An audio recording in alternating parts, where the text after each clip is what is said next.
मङ्गलं भगवान् वीरो मङ्गलं गौतमो गणी मङ्गलं कुन्दकुन्दाद्यो जैनधर्मोऽस्तु मङ्गलम् सर्वमङ्गलमाङ्गल्यं सर्वकल्याणकारकं प्रधानं सर्वधर्माणां जैनं जयतु शासनम् जैनं जयतु शासनम्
उपाय बता रहे थे। पट्टिकेल स्वामी बोले साहिब जी ग्रंथ में भी लिखती कि शरीर चूल्हे की बातें है और इंद्रियां बर्तन है और मन जो है क्षणिकाल है। समझ में आ रहा है? नहीं आ रहा है? और जीव रूपी क्षण पाषाण को तपाना चाहिए जिससे यह आत्मा शुद्धता को प्राप्त हो जाए और अज्ञानी जीव ऐसे शरीर रूपी चूल्हे को पा करके, इंद्रिय रूपी बर्तन को पा करके और मन रूपी क्षणकाल को पा करके व्यर्थ में बर्तन और इंद्रियों को जला डालता है, नष्ट कर देता है और संसार दुख का पात्र बन जाता है। अब आगे आचार्य भगवान यहाँ जिसके पास जो है वह उसी को देता है। अतः ये बात सत्य है कि जिसके पास जो होगा वही देगा और जिसके पास कुछ भी नहीं होगा तो कुछ नहीं। अब आपको विचार करना है कि हमें क्या चाहिए है और हमारा हित किसमें है। पहले कार्यक्रम को देखते हैं।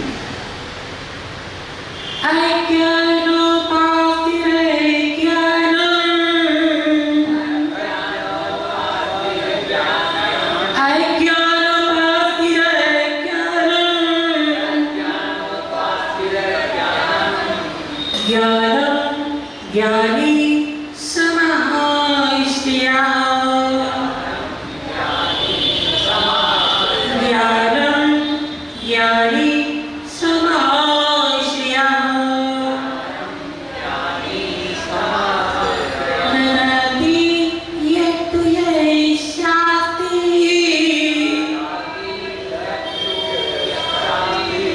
ददाति यत्तु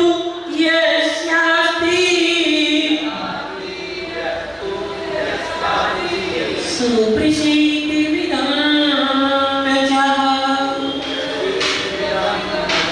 सुप्रसिद्धिविदं प्रजः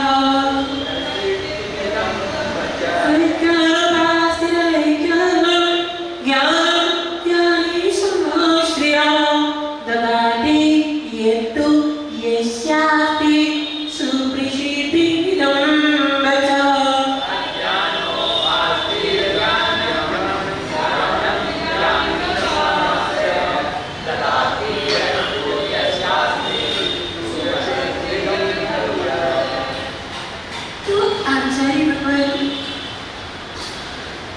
ज्ञानी और अज्ञानी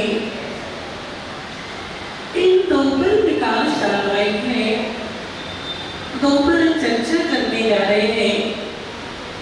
तो हमें पहले ये समझना है कि ज्ञानी कौन है और अज्ञानी कौन है। जब आप कुछ वस्तु को लेने के लिए जाते हैं तो पहले आप निर्णय करते हैं कि मुझे क्या खरीदना है और मुझे किस वस्तु को खरीदना है तो वस्तु कहाँ मिलेगी। उसी के पास जाते हैं कि दूसरे के पास जाते हैं, निर्णय करते कि नहीं करते।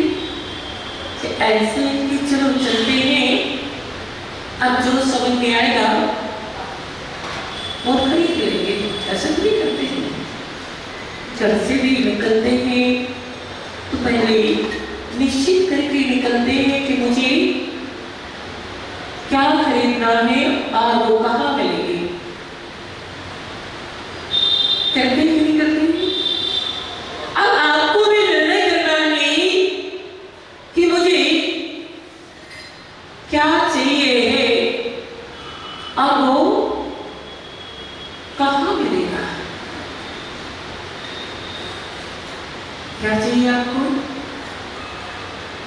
बोलो।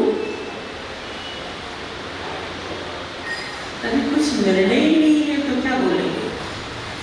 अगर किसी चीज का कोई ध्येय हो, कोई निर्णय हो, लक्ष्य हो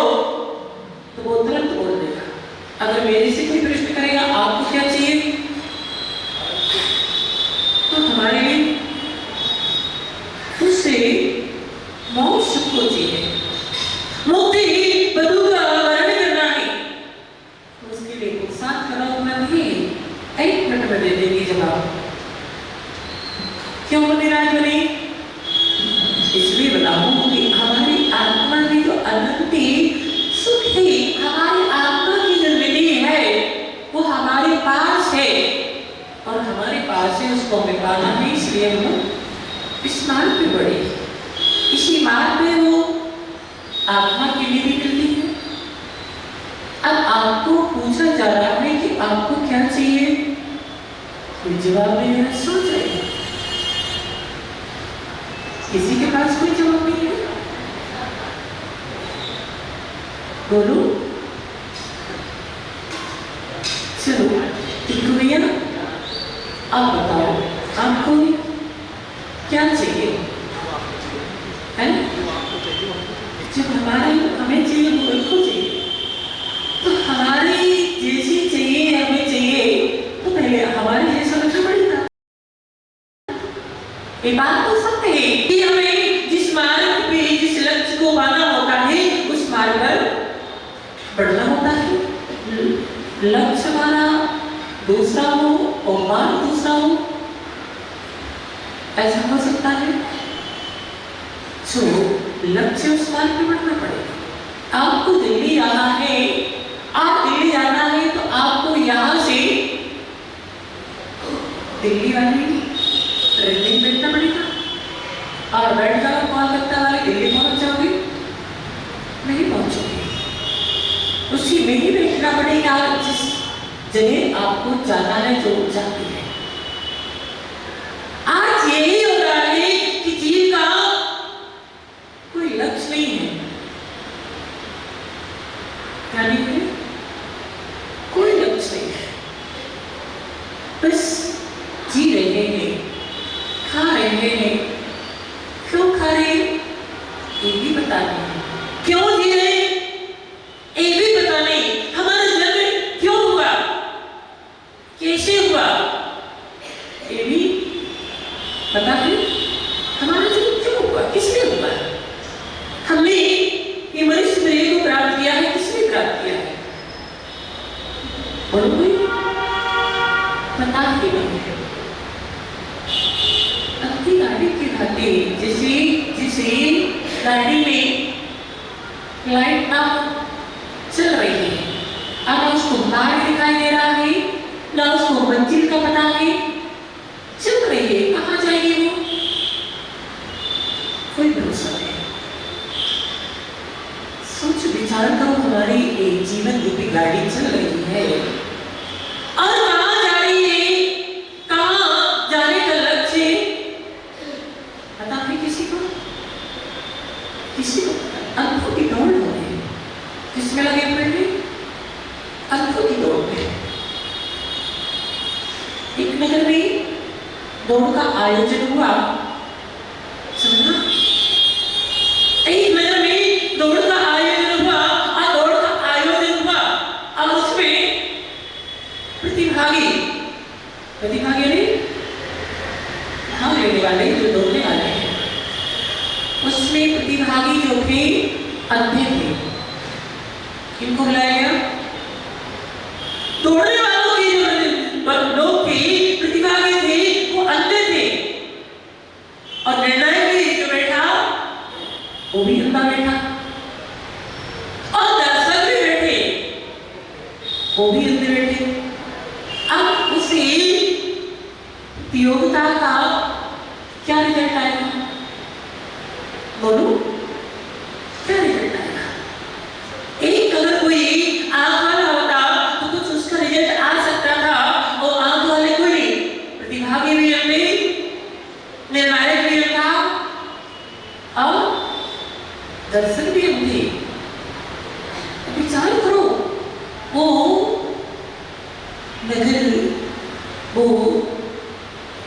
आयोजन कहीं और नहीं है, ये सब आप सबके जीवन में घटित हो रहा है।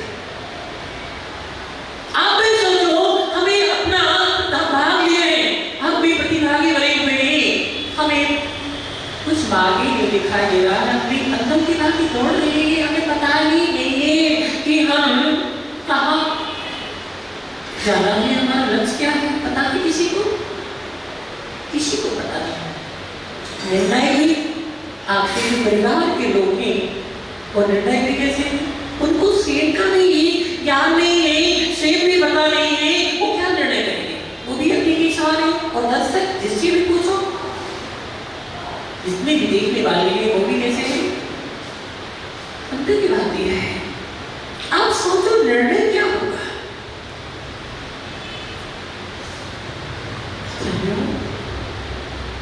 विचार करने वाली बात है। हर चीज पर विचार करते हैं, हर चीज पर हम सोचते हैं, मगर हमारा जीवन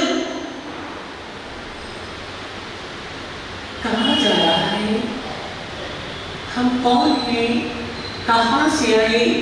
हमारा ध्येय लक्ष्य क्या है? हमें क्या पाना है?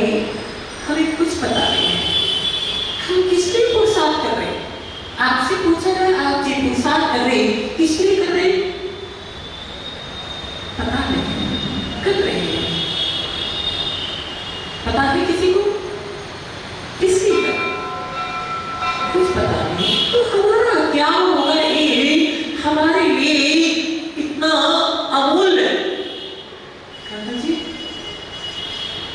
ये सामान्य नहीं है। जो जीवन हमारे लिए मिला है, मनुष्य पर्याय मिली है, जब दर्शन मिला है, ये सामान्य है, बहुत अमूल्य है, मगर हमें उसका मूल्यांकन भी पता नहीं मिलता है। हम पुरुषार्थ कर रहे हैं, किस लिए कर रहे हैं? ये भी हमारे लिए कुछ पता नहीं है। ज्ञानी कौन है? अज्ञानी कौन है? यहाँ ज्ञानी और अज्ञानी एक की बात चलेगी कि ज्ञानी की परिभाषा करने से ज्ञान की प्राप्ति होती है, अज्ञानी की उपासना करने से अज्ञान की प्राप्ति होती है। ये हर कोई जानता है। हम जो वस्तु खरीदते हैं तो हमें पता होता है कि हमें वो वस्तु कहाँ मिलेगी, तो हम वही जाते हैं। ऐसा तो नहीं करते कि वस्तु कुछ खरीदना हो जाते नहीं, सारी जानकारी रखते हो कि कहाँ कौन सी वस्तु मिलती है, ये जानकारी रखते के लिए रखते। और हमारे लिए अभी तक ये पता नहीं है कि ज्ञानी कौन है। ज्ञानी कौन है बताइए कोई? ज्ञानी कौन है, अज्ञानी कौन है? अभी तक आचार्य भगवान उसी विषय पर प्रकाश डालते आए। ज्ञानी कौन, अज्ञानी कौन? इसकी हम आराधना कर रहे हैं और किसकी हमें आराधना करनी चाहिए कि नहीं करनी चाहिए? कभी विचार ही नहीं करते हैं। विचार करें तो हमारे लिए समझ में आए, समझते भी नहीं है। तो अज्ञानोपासते, अज्ञानी की उपासना यानी सेवा से क्या मिलेगा? अज्ञानम, अज्ञान बताती देती है। अज्ञानी की उपासना करोगे, अज्ञानी के पास जाओगे, अज्ञानी की सेवा करोगे तो क्या मिलेगा? सरकार की जवाहरत की दुकान पे आओगे तो सीधे जवाहरत सोना ही तो मिलेगा।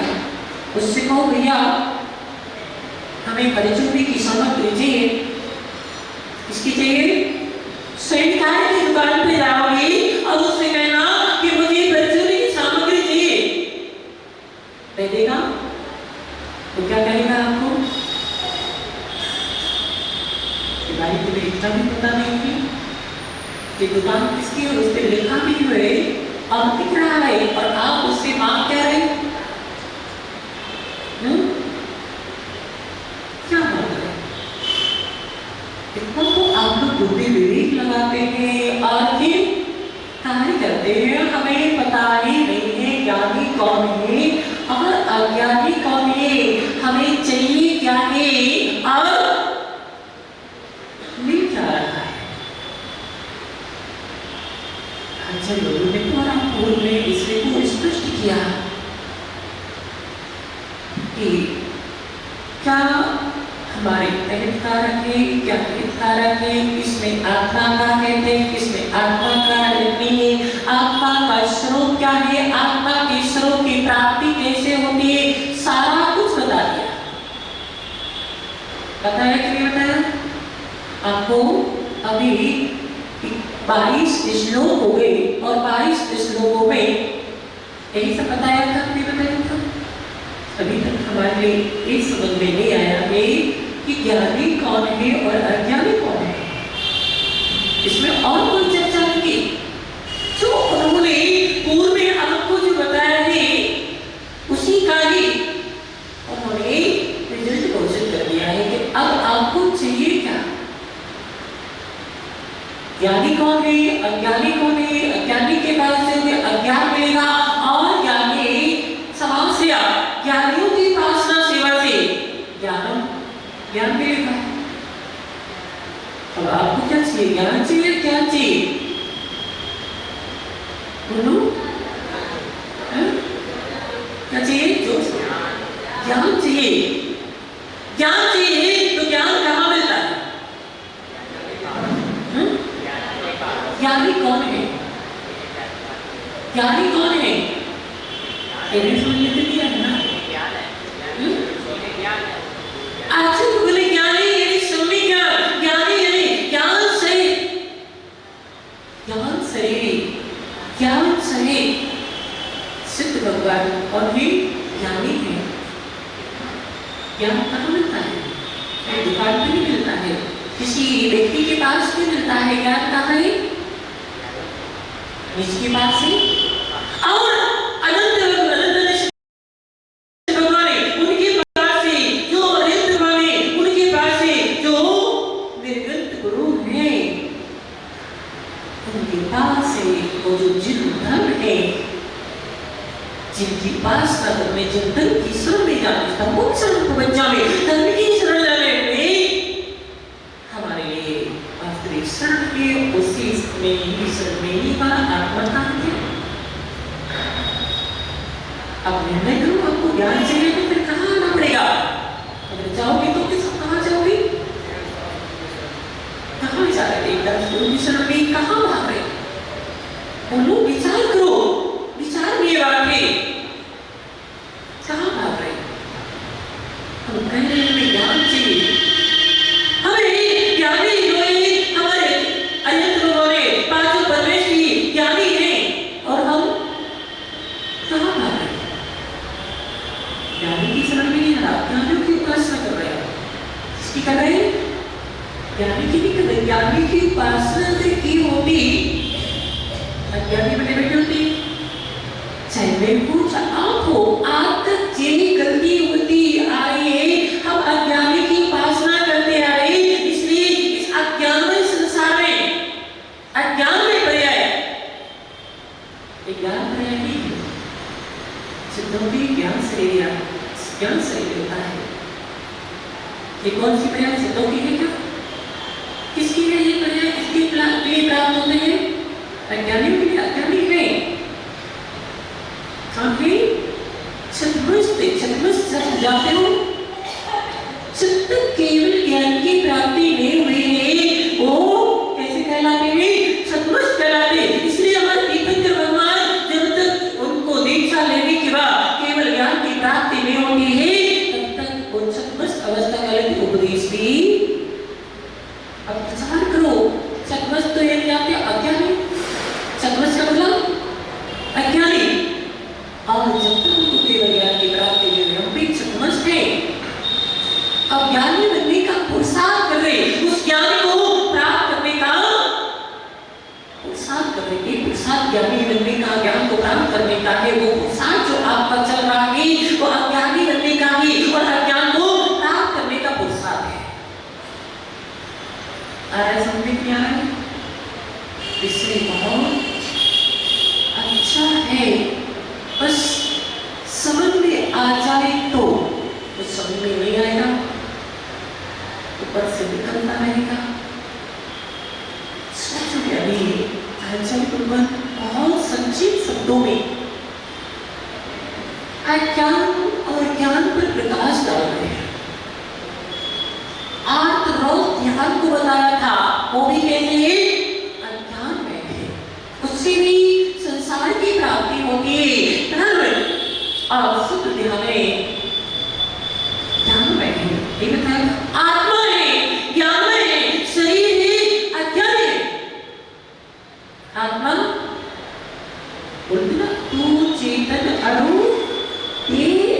चेतन यह जड़ तू ज्ञानी मिले अनादि ये तनते बिछड़े ज्यों पड़े हर भागे पढ़ते हैं ना मिले अनादि अनादि से जो भी जैसे उसी खदान में पड़ा हुआ सोना किससे सहित है पाषाण से युक्त है किससे सहित है पाषाण से युक्त है तो जो श्रेणीकार होता है उसकी पहचान कर लेता है और उसको क्या करता है शुद्ध करने के लिए तपाता है बगैर तपाए शुद्ध नहीं होता है क्या करता है तपाता है तब जा करके वो शुद्ध होता है उसमें जो पाषाण है उसको भिन्न कर देता है और जो क्षण है उसको निकाल लेता है कौन निकाल पाता है श्रीकार कोई और निकाल पाता है अब आचार्य भगवान आपको बता रहे कि यानी आप क्या हो श्रीकार नहीं हो नहीं हो श्रीकार हो और श्रीकार हो अनादि से जो है इस संसार रूपी खदान में एक कार्बन शरीर का पिंड पत्थर और आत्मा षड रूपी दोनों का संबंध अनादि से पड़ा हुआ है पृथ्वी खदान में पड़ा संसार रूपी खदान में पड़ा हुआ है और षड का उसको निकाल करके उसको तपा करके उसको भिन्न कर देता है और सोने को शुद्ध सोने को निकाल लेता है और अज्ञानी जी उसकी पहचान नहीं कर पाता है उस खदान में पड़ा रहता है और व्यर्थ चला जाता है श्रीकार हो जैसे एक पक्षी होता है कौन सा पक्षी होता है बाज पक्षी होता है बाज पक्षी होता है कितनी ऊंचाइयों को पा लेता है अब ऊंचाइयों को पाने के बाद फिर इसकी दृष्टि कहाँ पर होती है नीचे तो होती है नीचे बहुत प्रकार की चीजें इसके ऊपर होती है नास के ऊपर होती है मन के ऊपर होती है गंदगी के ऊपर होती है ऊंचाई को तो पा लिया मगर दृष्टि उसकी मन के ऊपर गंदगी के ऊपर है और ये कौन सा पक्षी हंस पक्षी होता है भले ही वो क्या होता है जमीन पर होता है लेकिन उसकी दृष्टि वो सोना अलग से रंग में और कांच की टुकड़े रख दो इसको चुक लेगा मोतियों को रत्न को चुक लेता है पानी और दूध रख दो तो पानी और दूध में से दूध को ग्रहण कर लेगा पानी को छोड़ देगा बड़ी बड़ी ऊंचाइयों को पा लेगा अपना कार्यकारी में ऊंचाइयों को पाकर के हमारी दृष्टि कहाँ है हमारे लिए विचार करने का निगाही कि हमारी ऐसी पवित्र एकदम से अमूल्य मनुष्य प्रिय और मनुष्य प्रिय में ये दर्शन मिला है उसको पाकर के हमारी दृष्टि कहाँ है क्या पाने का उत्साह कर रहे हैं ये मनुष्य प्रिय अपना कार्यकारी नहीं है ये मनुष्य प्रिय पाने के बाद में भी अगर हमने किसको पा लिया उस आत्मा रूपी निधि को पहचान लिया उस आत्मा में जो रत्नात्रय रूपी निधि रत्न विद्यमान है उसको पा लिया उसको समझ लिया उसको सिद्धांत कर लिया तो हमारा जीवन कार्यकारी में उसको नहीं पाया हम किसके कुछ साथ में लगे थे किसके कुछ साथ में लगे धन संपदा है परिवार है सब क्या है ज्ञानी है हम किसकी उपासना कर रहे हैं बोलो देवेंद्र जी किसकी उपासना चल रही है अज्ञानियों की उपासना चल रही है कि ज्ञानी की उपासना चल रही है ज्ञानी हमारी आत्मा ज्ञानी हमारी पंच परमेश्वरी इनकी उपासना चल रही है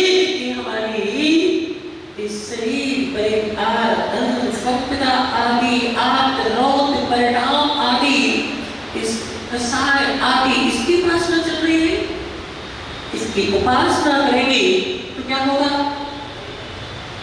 यही तो मिलेगा।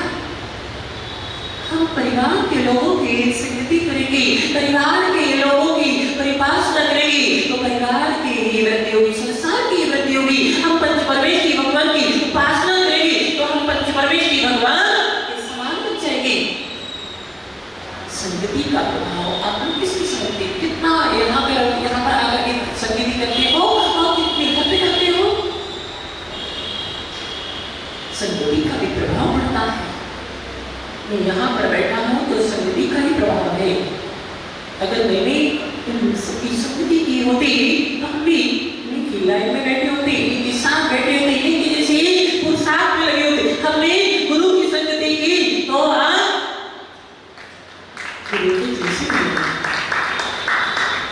संगति परिवार के अज्ञानी लोगों की जीवी में है कि संगति करोगे तो क्या होगा? वही तो प्राप्त होगा, क्यों और कुछ प्राप्त होगा? संगति का भी कितना प्रभाव पड़ता है। संगति का दिखना एक कोयला कैसा होता है? काला होता है। काला कोयला भी जिसको कितना भी साबुन लगाया जाए, कितना भी उसको धोया जाए, फिर भी वो काला ही रहेगा। मगर वो अग्नि की संगति में आ जाता है तो वो भी कैसा हो जाता है? समझ जाता है। पानी की बूंद जो अपने स्वरूप में है, वही बूंद जब बुझने के मुख में जाती है तो जहर का रूप ले लेती है, जहर में बन जाती है। वही बूंद जो है आपके उदर में जाती है तो मल बन जाती है। वही बूंद जो है अगर श्री जी के ऊपर जाती है तो क्या बन जाती है? गंदोदक बन जाती है। वही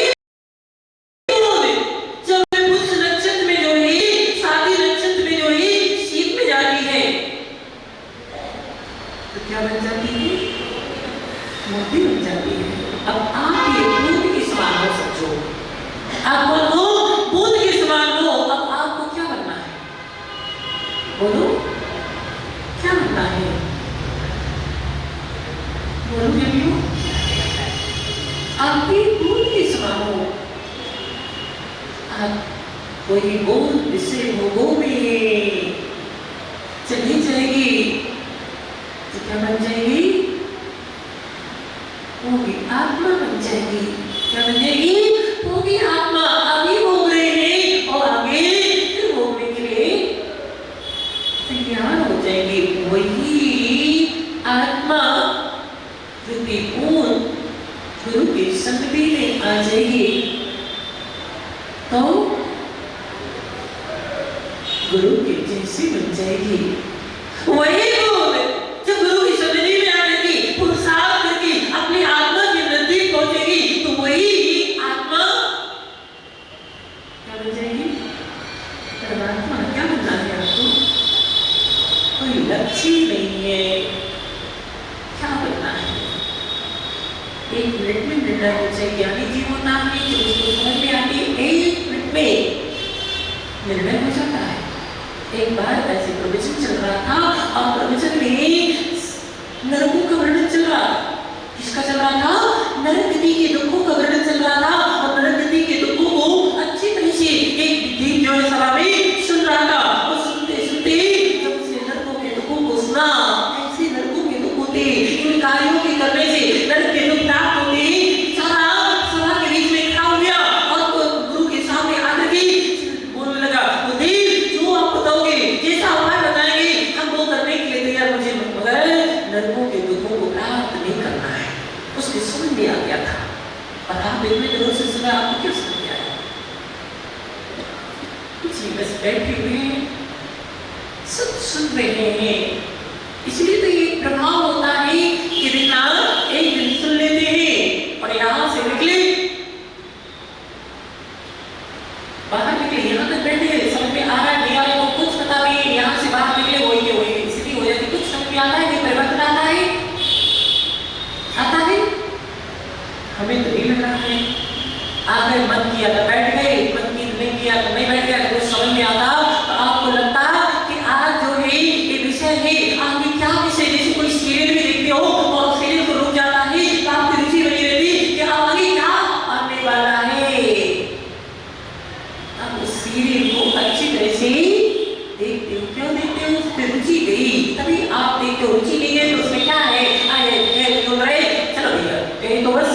छोड़ दिया। एक सीढ़ी को इतनी अच्छी तरह से देखती कि आपको उसमें रुचि हो जाती, आगे क्या आने वाला है छूट नहीं जाए, उसमें रुचि होती तो अच्छी तरह से देख के उसमें तो पहुंच जाते हो। और यहाँ क्या समझ में आ रहा है, कुछ भी नहीं आ रहा है समझ में, इसलिए बैठ गई और बाहर गई, वैसी की वैसी स्थिति पहुंच जाती है। अगर समझ में आता तो आपको एक आचार्य पूजवा स्वामी कितना हो इसमें एक श्लोक में आंखों के रहस्य को बड़े बड़े हुए और उस रहस्य आपको समझ में आता, रुचि लगती।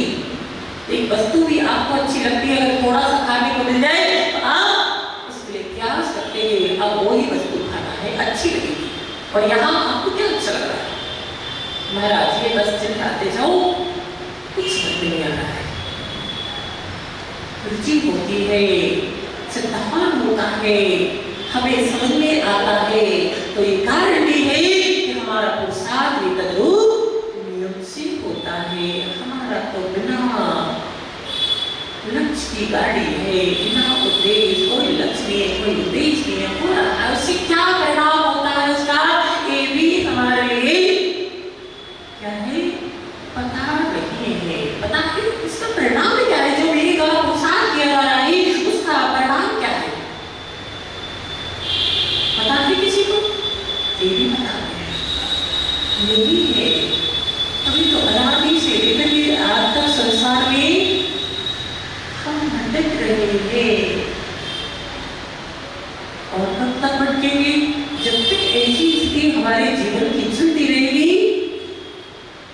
हम संसार में ही भटकते रहेंगे। समझो ज्ञानी ज्ञानी क्या है, अज्ञानी क्या है, हमें इनकी उपासना करनी है, हमें क्या चाहिए है,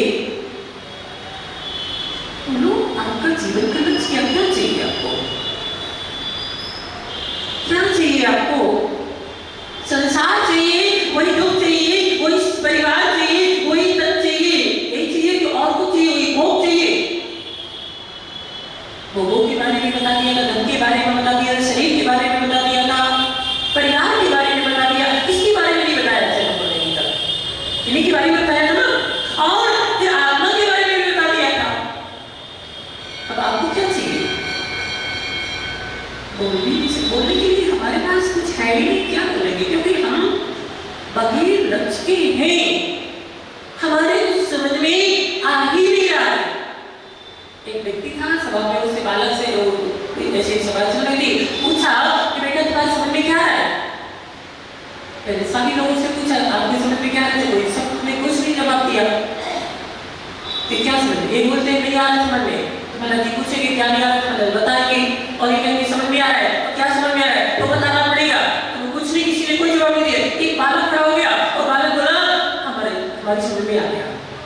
उससे पूछा क्या समझ में आया, कुल यही समझ में आया कि जितने बैठे इनको कोई समझ में कुछ नहीं आ रहा है, यही हो रहा है, यही स्थिति, यही सवाल रहेगा, कुछ नहीं आ रहा, बैठे हुए ना हमारी रुचि है, ना श्रद्धा है, ना कुछ है, हम तो बैठे हुए हैं, क्या बोल रहे हैं महाराज जी, बस अगर प्रवचन नहीं करोगे तो लग जाएंगे महाराज जी प्रवचन नहीं कर रहे, और प्रवचन चालू हो जाएगी तो रुचि नहीं है, श्रद्धा नहीं है, कुछ समझ नहीं आ रहा है, जब आ रहे जब जा रहे, जब बैठना नहीं बैठना, यही तो हो रहा है। जब जिसको जिस चीज पर श्रद्धा हो जाता है, रुचि होती है, वो व्यक्ति बार-बार तोड़ करके उसको ही जाता है, वो साफ करता है। समाधि करते आचार्य हो रहे हैं पूजवा स्वामी का,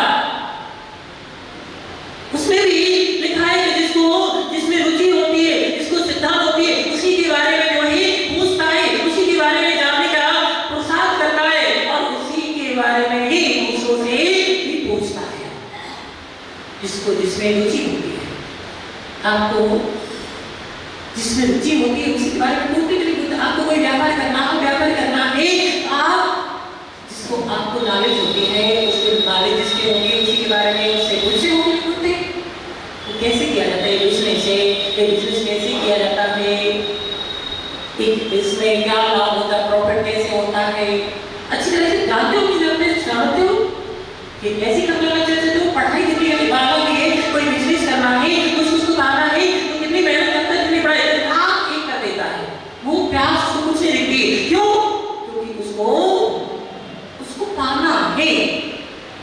आप लोगों ने समय पढ़ाई की? कैसी पढ़ते हैं स्कूल में? सब स्कूल जा रहे हैं, हम नहीं जा रहे, सब एक पुस्तकों को पढ़ रहे हैं, हम भी पढ़ रहे हैं। कोई लक्ष्य बनाया था कि नहीं बनाया था पढ़ने का? बनाया था, मगर लक्ष्य कोई नहीं पढ़ता। अगर हमारे सोचो, विचार करें कि हमारे जीवन का कोई लक्ष्य नहीं है, हमने कभी उसके पढ़ने में जानने का प्रयास नहीं किया, कोई लक्ष्य नहीं है, क्या लक्ष्य क्या?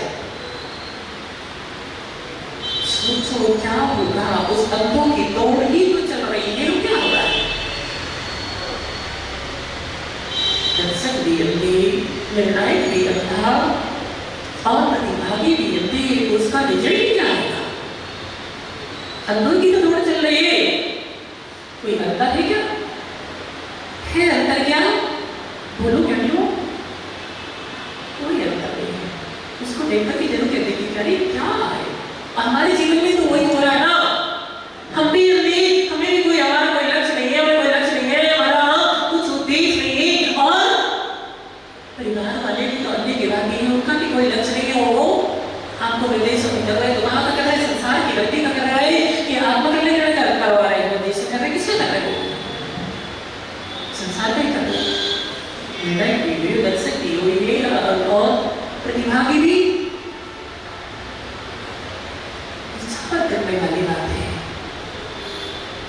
हम विचार नहीं करते हैं, हमारे जीवन की क्या स्थिति बनी, अमूल जीवन हमारे लिए मिला है, आगे उसका क्या होगा? क्या होगा? वही संसार रूपी घर में पुनः गिर जाएंगे, फिर वहां किस समझ में आएगा? जिसे उतार कीजिए नरक में जब चला जाता है और फिर जो है विभंगवती ज्ञान से जाता है, मैंने ऐसा पाप किया था जिसके कारण मैं यहाँ आ गया, अब मैं ऐसी गलती नहीं करूंगा, अब मैं अगर इस मनुष्य प्रेम को प्राप्त करूंगा तो पुरुषार्थ कल्याण का ही करूंगा। और यहाँ करके भूल गया, आप लोगों की लाइफ में आप लोग भी ऐसा नहीं कि लड़कों में गए, लड़कों मार गए, अनेकों बार लड़कों में गए, अनेकों बार निगोद में गए, अनेकों बार जो है विकलंत्री में गए, संगलंत्री में, सारी क्रियाओं में देव नर मनुष्य देव आदि जितने भी 84 लाख योनि है, इस 84 लाख योनियों में एक जीव जो है एक बार में अनेकों बार गया और अनेकों बार वहां के दुखों को भोगा। वहां के जब दुखों को भोगा तो उसको लगा कि अब जो मैं दुख भोग रहा हूँ, जिसके कारण जो कर्म हमने किए थे, आगे वो कर्म नहीं करूंगा, वो दुख का रूप पुरुषार्थ नहीं करूंगा। यहाँ आता है भौतिकता की जगह जो में अज्ञानी बन कर गई, उसी के पीछे दौड़ जाता है, उसका लक्ष्य कुछ भी नहीं होता है। और ऐसी हमारी स्थिति बनेगी तो आगे क्या होगा? वही फल मिलेगा, क्या मिलेगा? वही सब कुछ मिलेगा, वही मिलेगा कि दूसरा कुछ मिलेगा। जब हम इसके लिए पुरुषार्थ करेंगे, इसके लिए हम इनकी संगति उपासना करेंगे तो यही तो मिलेगा। एक बार आप जो ज्ञानियों की संगति करके देखो, एक बार उस ज्ञान की उपासना करके देखो, एक बार उस आत्मा जो ज्ञान में है उसकी उपासना करके देखो, आपको वो प्राप्त होगा जो आज तक आपको प्राप्त नहीं हुआ है। और आप इससे ही अज्ञान में राग देश कसाय आत्मबोध परिणाम जितना भी है, परिवार धन संपत्ति यहाँ तक कि अपना शरीर, ये सब क्या है? अज्ञान है कि जो उपासना चल रही है यही तो मिलेगा। संसार में क्या है? संसार में क्या है? यही तो है, और कुछ है? इसके अलावा और कुछ है? जैसे शरीर में कोई सार नहीं है, ऐसे संसार में भी कोई सार नहीं है, भोगों में कोई सार नहीं है, भोगों में कोई सुख नहीं है, तन में भी कोई जो है सुख नहीं है। किसकी करना है? दीपावली आने वाली है और आप लोग दीपावली पूजन करते हो, करते कि नहीं करते? किसकी करते हो? सही बोल ना, मंदिर में बैठे हुए किसकी पूजा करते हो? दीपावली पर कौन सी लक्ष्मी की पूजा करते हो? हाँ ज्ञानी, हाँ पर वही करते हो। कौन सी लक्ष्मी की? आजकल देवी देखा जाता है कि आप लोग जो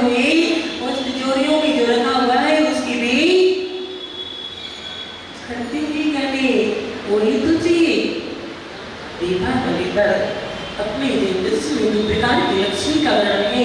एक अंतर लक्ष्मी, बहिरंग लक्ष्मी, बहिरंग लक्ष्मी अर्थात समोसरण और अंतर लक्ष्मी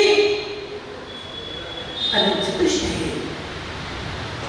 अंतर लक्ष्मी के स्वामी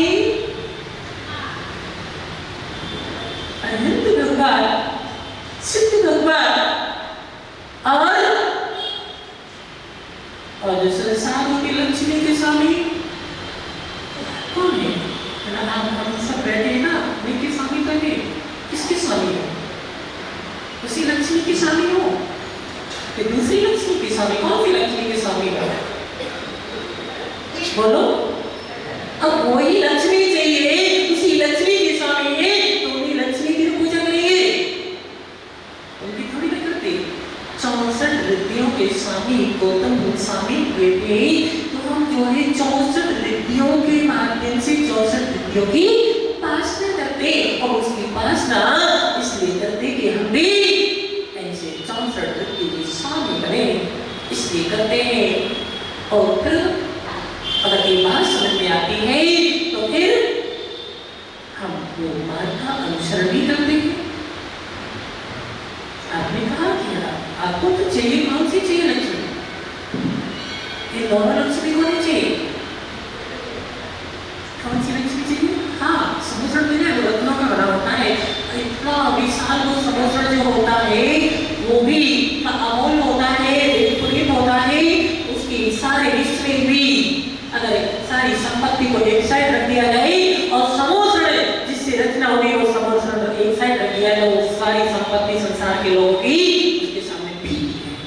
फिर भी वो उस समुद्र में भी जो अंतर लक्ष्मी के स्वामी 4 तंबू पत्थर में उससे भी लिप्त नहीं होती। और आप तो कितने लिप्त हो गए कौन सी लक्ष्मी से जो हमारे सामने भी जाने वाली है, हमारी नहीं है, उसमें इतने लिप्त हैं कि अपने आप को भी भूले पड़े हुए हैं। भूले पड़े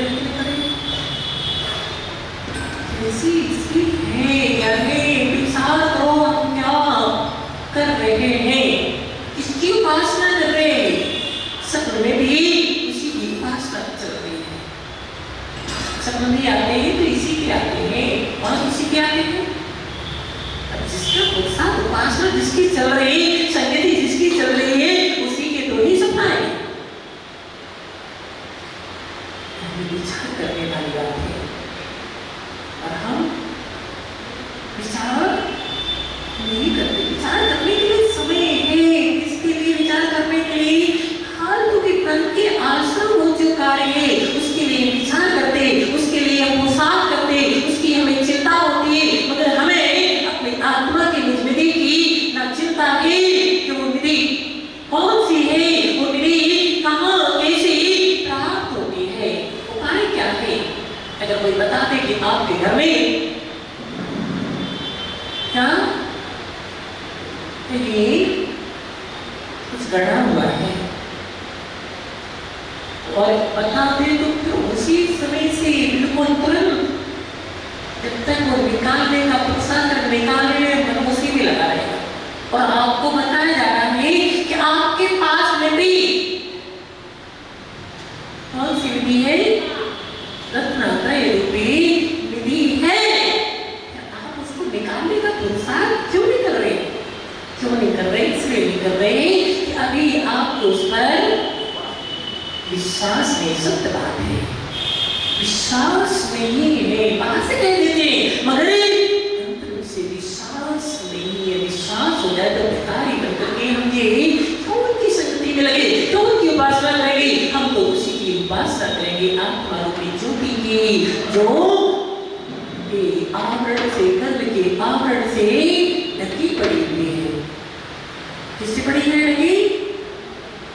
ऐसी ज्योति लोक लोगों केवल ज्ञान में, केवल ज्ञान रूपी ज्योति आपके अंदर में है और वो कर्म के आवरण से ढकी पड़ी हुई है। आप कभी उसको प्रकट करने का प्रोत्साहन करते हो?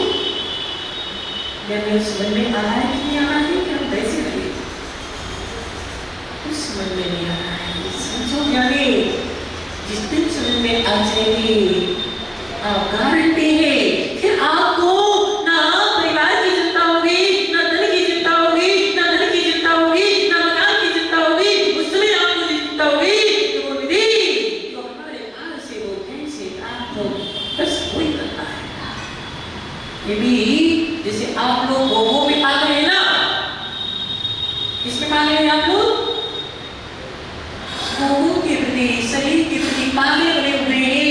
ऐसी जितनी भी निर्गत विराट है उस आत्मा की विधि जो उनके गुरु ने बताई, उस विधि को पाने के लिए वो भी तो पागल है। कितनी परेशानी हो रही, कितने शरीर में कष्ट पीड़ाएं हो रही, फिर भी उनको कष्ट पीड़ाएं वो परेशानी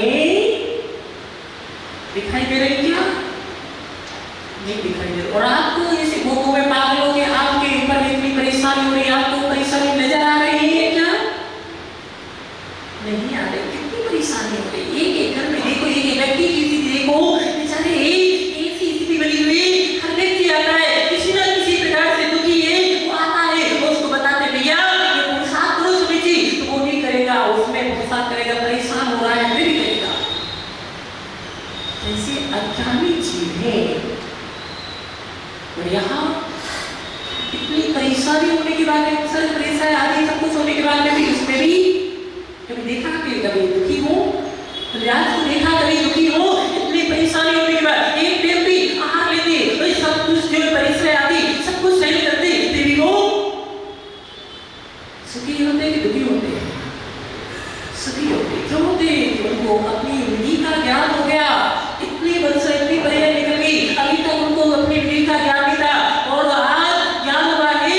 ऐसे दुखमा काल में भी जहाँ दुख है, ऐसी विपरीत स्थितियों में भी वो खुश नजर आते हैं, क्योंकि उस विधि को पाना है। उनका उस विधि को पाने का बन गया है, इसलिए परेशानी नहीं। और आपको वो इसलिए दुख नहीं हो रहा है परेशानी होने के बाद, क्योंकि आपको भी दुख पाना है। उसको कमाने के लिए कितनी परेशानी उठानी पड़ती है, ऐसे थोड़ी ना आ जाता है। जिसे भोगों को पाने के लिए अभी बताया था कि कितना वो दुखी होता है, कितनी परेशानी होती है, फिर भी उसको दुख नजर नहीं आ रहा। आ रहा है किसी को? लग रहा है? अगर नजर आने लग जाए तो क्यों फिर वो उसके लिए पुरुषार्थ करे? वो तो दुख से बचने का पुरुषार्थ नहीं करेगा। किसी को नहीं लग रहा है कि ये दुख है, उसमें सुख मांग रहा है, उसकी प्रति रुचि है, उसको पाना है।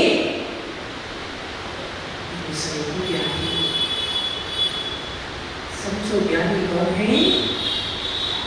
निज आत्मा है, निश्चय से निज आत्मा ज्ञानी है, व्यवहार से पंच परमेष्टि ज्ञानी है, आयतन ज्ञानी है। इनकी उपासना करने से ये ज्ञान की प्राप्ति होगी, आत्मा के विधि के नजदीक जाएंगे। और आप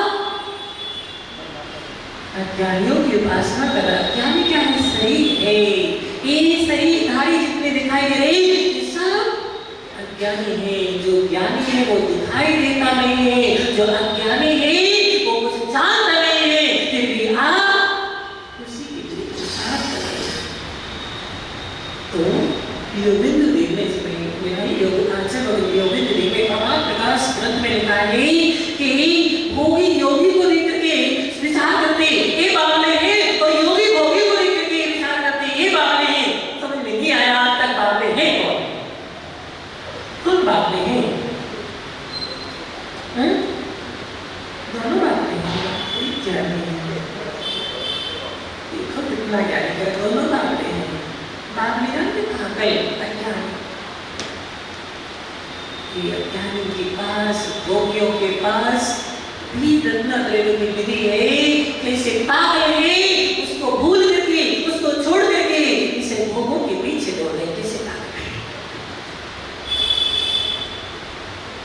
समझो आचार्य भगवान कितनी करुणा दृष्टि से, कितनी पार्सल दृष्टि से हमारे लिए ऐसे सूत्र लेकर के समझा रहे हैं, और हमारे लिए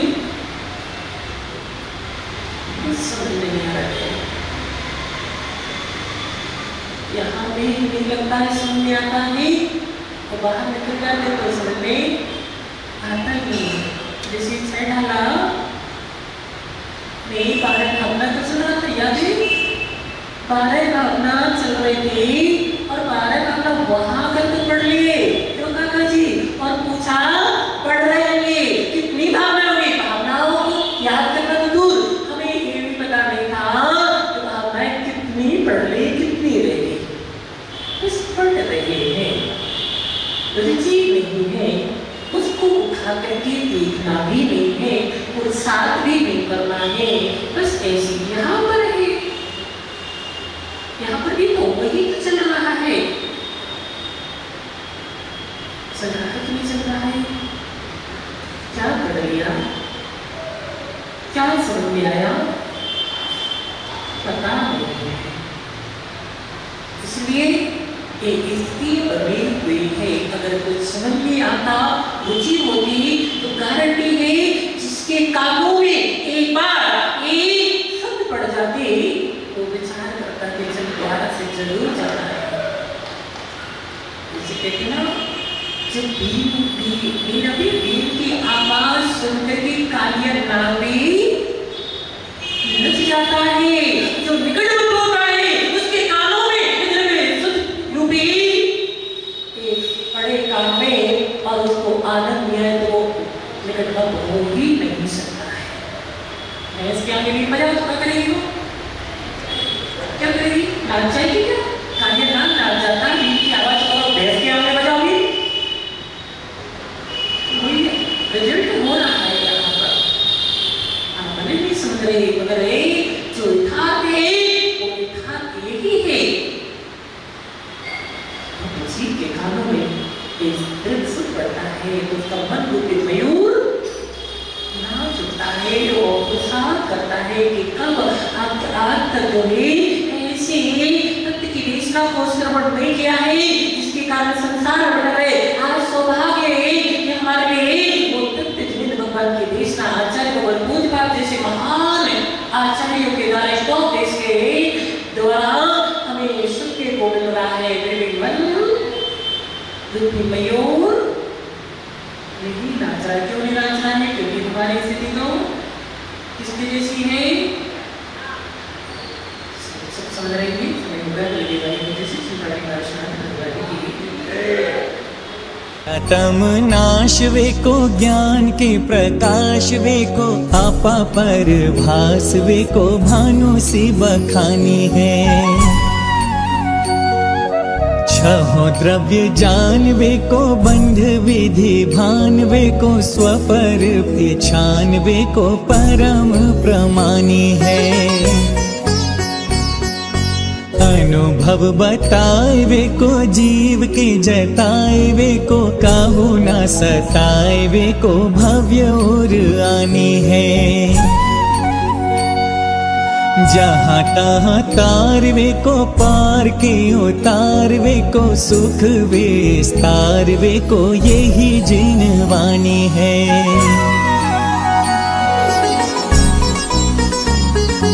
हे जिनवाणी भारती तो ही जपो दिन रैन जो तेरी शरणागह सो पावे सुख चैन जावाणी के ज्ञान ते सूझे लोकालोक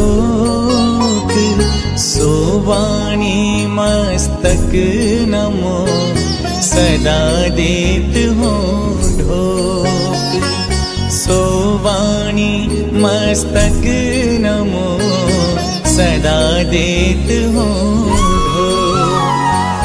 देव भजो अरिहंत को गुरु सेवा निर्ग्रंथ दया धर्म पालो सदा यही मोक्ष का पंथ